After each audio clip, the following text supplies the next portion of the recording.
इस देश में 12 लाख से अधिक साधु संत और पुजारी रहते हैं, लेकिन ये लोग इमामों के लिए वेतन की घोषणा करते हैं, एक पक्षीय कार्रवाई करते हैं। क्या एक सेकुलर एजेंडा है? दिल्ली की सरकार ने किया, पश्चिमी बंगाल की सरकार ने किया, महाराष्ट्र की सरकार ने किया। क्या यही सेकुलर एजेंडा है? सांप्रदायिक आधार पर ये लोग बांटते हैं समाज को। उसी प्रकार से उससे भी खतरनाक स्थिति, आतंकवादियों पर दायर मुकदमे वापस लिए जाते हैं और उसके बाद भी ये कहते हैं कि सांप्रदायिक हिंसा बनी रहे। महोदय, चर्चा का विषय होना चाहिए कि आखिर सांप्रदायिक कौन है, कौन है सांप्रदायिक? महोदय, जो हम लोगों ने जाना है, जो हम लोगों ने समझा है, इस सांप्रदायिक वह होता है जो कहता है कि मेरा इष्ट या मेरा देव या मेरा पैगंबर ही सर्वश्रेष्ठ है।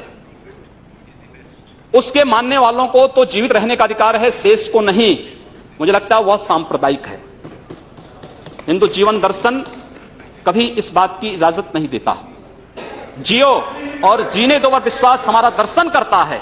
और दुनिया की कौन सा मजहब और कौन सा ऐसी कौम है जिसको विपरीत परिस्थितियों में हिंदू दर्शन ने अपने यहां शरण न दी हो, उसको फलने फूलने का अवसर न दिया हो? कौन सा ऐसा है दुनिया के अंदर?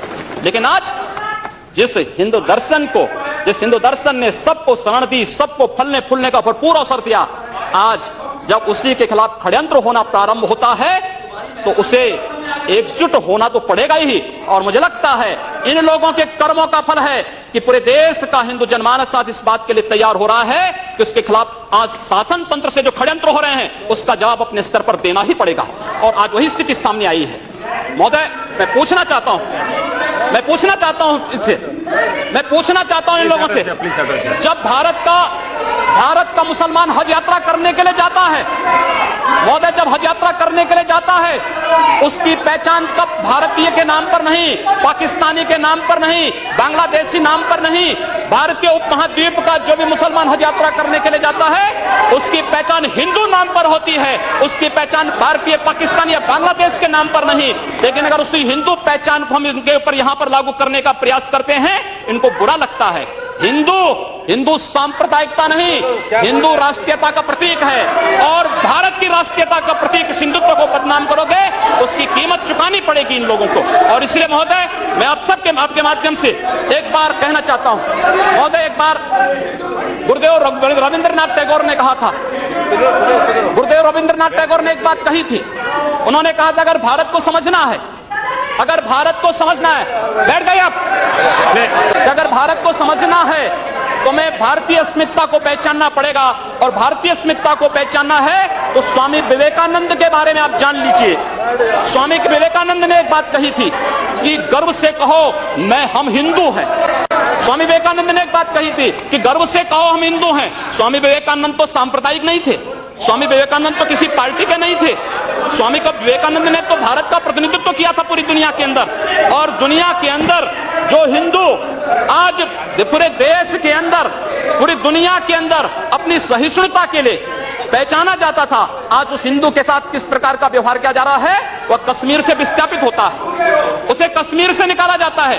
एक भी बार इस सदन में चर्चा नहीं होती है, इन लोगों का मुंह नहीं खुलता जब कश्मीर से 3.5 लाख की संख्या में कश्मीरी पंडित निकाले जाते हैं, तब ये लोग नहीं बोलते। पिछले 2012 में असम के अंदर 3 महीनों तक बोडो जनजाति के लोगों को मारा जाता रहा, कोई नहीं बोला। महोदय, कोई नहीं बोला। जम्मू कश्मीर के बाद जम्मू कश्मीर के हिंदुओं के मारने पर कश्मीरी पंडितों को उनके घरों से बेदखल कर दिया गया, एक भी बार ये लोग बोले नहीं, इनको पीड़ा नहीं हुई।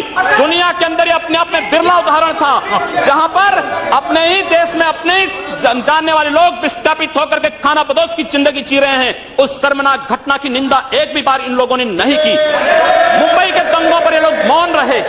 जमशेदपुर और भागलपुर के दंगे कांग्रेस के समय हुए थे, एक भी बार इन लोगों ने उस पर चिंता व्यक्त नहीं की।